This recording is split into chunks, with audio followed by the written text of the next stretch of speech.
So this is the back of the machine, or back of the trailer. I got two machines.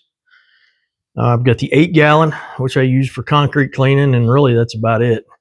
I've got it sitting on a stainless steel table. And then this one originally was a 4-gallon a minute with a cap pump.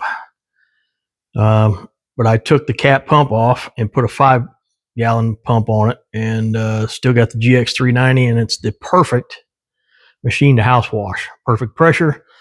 To me, the 8-gallon was a bit too much just for house washing because I don't use a gun. I use a ball valve.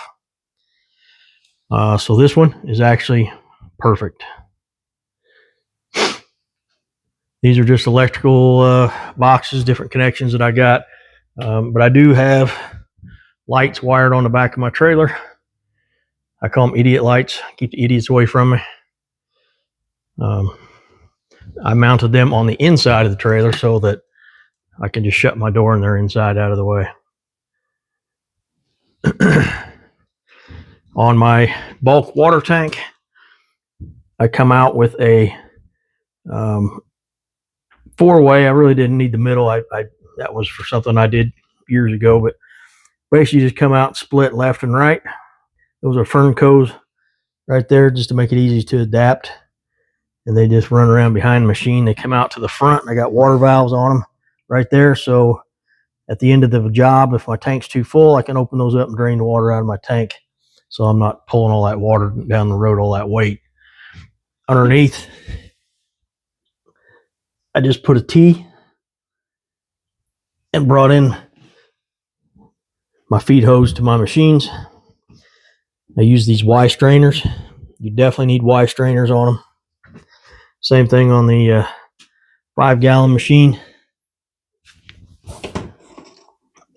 Got a ball valve, but I just put a T there and come off. And for these, I use the wire enforced line. Run it into my pump. Whip line comes out into my unloader. I mount the unloader on the water tank just to get it off the machine.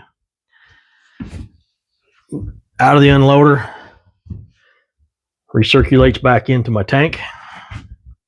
And then that's the hose that goes up to my hose reel. On the 8-gallon, same thing. The unloader, it's on an unloader block, kind of on the frame. Come out of the unloader, and it recycles back into my tank. And then on this one, because the type of unloader I have, I put a pressure gun on it right here at the machine so that I can take the pressure off of it. When I start this 8-gallon, I always use this gun with the trigger pull to keep the pressure off of it. This one over here, I have a different unloader on it so that it doesn't keep the trap pressure in the line. I tried it on the 8-gallon, didn't work very well, so I went back to the original. This is a belt-driven machine, and the 5 is a gearbox. I would highly recommend gearbox if you do any kind of, if you build your own machine. If this GX390 ever goes bad, you can go to Harbor Freight, and they've got a similar Predator motor that you could put on here, the gearbox and mount to, and the 5-gallon a minute pump. I would highly recommend a gear pump. I just haven't done it to the 8 because it'll turn that machine sideways and just be a little bit more of a pain.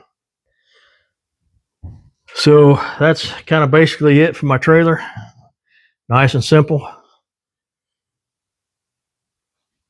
If you have any questions, let me know, and I'll try to answer them for you.